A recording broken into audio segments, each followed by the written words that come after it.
Si on vote non, il y a une conséquence très claire, c'est qu'on sort non seulement de Frontex, mais on sort de l'ensemble de l'espace Schengen-Dublin. Non, alors ça c'est vraiment faux, et là, quand même, vous ne pouvez pas non, continuer. Non seulement c'est vrai, mais j'aimerais finir ma phrase. Ce qu'il faut comprendre, c'est que le rôle de Frontex, c'est pas seulement de bloquer les frontières.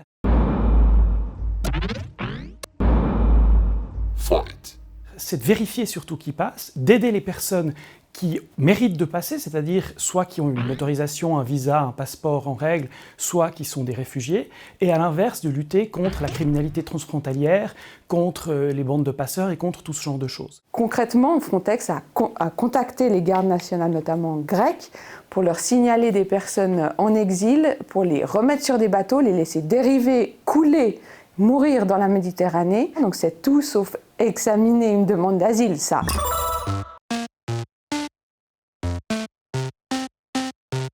Frontex permet de voir ce qui se passe et permet, et notamment grâce à cette réforme qui permet d'avoir 40 nouveaux observateurs pour le respect des droits fondamentaux, de justement avoir davantage de transparence et davantage d'outils pour lutter contre les problèmes qui se passent aux frontières extérieures de l'Europe. On vient de le démontrer par A plus B, des tas d'enquêtes, y compris jusqu'à mener à la démission du directeur général, parce que précisément Frontex n'a pas signaler les problèmes et les dysfonctionnements, au contraire, y a participé. Quand vous avez une machine, une voiture qui dysfonctionne, vous ne commencez pas par remettre de l'essence dedans, vous appelez une mécanicienne et vous commencez par voir où se situe le problème et vous le réglez. Si on veut faire améliorer le respect des droits fondamentaux et des droits humains, il est beaucoup mieux d'avoir des personnes, notamment neutres, de divers pays qui voient ce qui se passe, plutôt que de se dire ce qui se passe dans un autre pays que la Suisse, finalement je préfère me fermer les yeux et ne pas voir et ne pas savoir s'il y a du respect ou de l'irrespect des droits fondamentaux. On est dedans à l'heure actuelle et on n'arrive pas à empêcher les débordements, donc c'est pas une question d'être dedans ou de pas être dedans.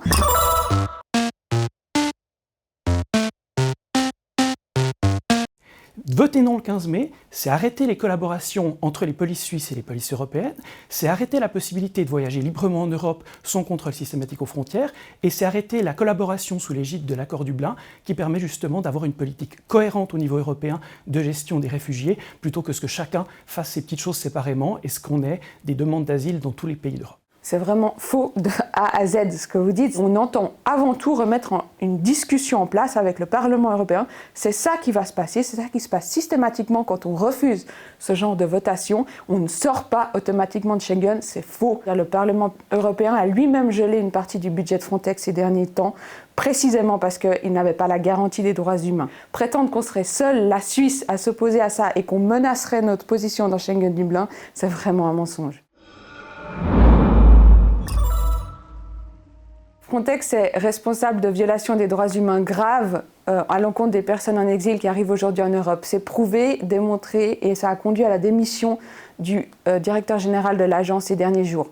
Pour cette raison, voter non le 15 mai est un signal important pour changer cette orientation de l'agence, non pas sortir de Schengen pour la Suisse, mais juste exiger le respect des droits humains.